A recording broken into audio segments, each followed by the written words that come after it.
Independent house అవుట్కర్స్లలో చాలా మంది resale తీసుకుంటా ఉంటారు.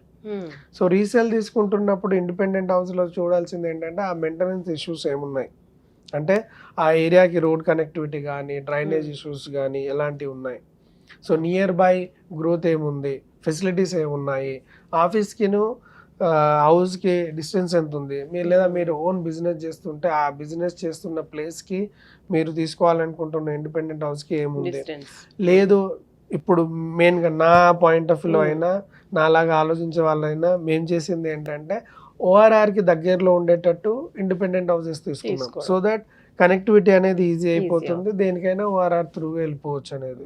సో అలాంటి కనెక్టివిటీ ఉందా, so either inside ORR or outside ORR. So ఇప్పుడు రీసేల్ వైజ్గా ఎంత బెనిఫిట్ అవ్వచ్చు, ఒక రీసేల్ ప్రాపర్టీ ఇండిపెండెంట్ హౌస్ తీసుకుంటున్నప్పుడు అట్లీస్ట్ మీకు 20 to 30 lakhs అనేది స్ట్రైట్ అవే మార్జిన్ కనబడాలి.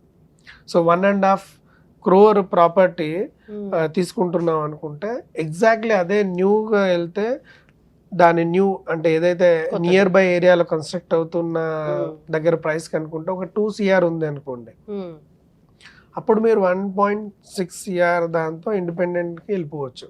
And same time legal is must.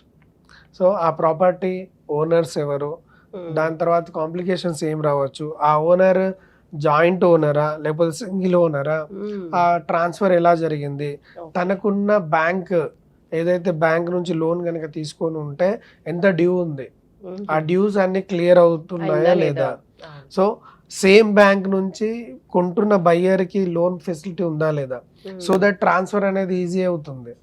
So ఎవరైతే సెల్లర్ దగ్గర నుంచి బయ్యర్ తీసుకుంటారో ట్రాన్స్ఫర్ ఈజీగా అయిపోతుంది, సేమ్ బ్యాంక్ అయినప్పుడు ఈజీగా ఇతనికి రిజిస్ట్రేషన్ అప్పుడు ఇష్యూస్ రావు. అదే వేరే బ్యాంక్ అనుకోండి, మళ్ళీ అవన్నీ క్యాలిక్యులేట్ చేసుకొని చెక్ తీసుకొని మళ్ళీ పేమెంట్ చేసి మళ్ళీ క్లియరెన్స్ ఇవ్వాలి.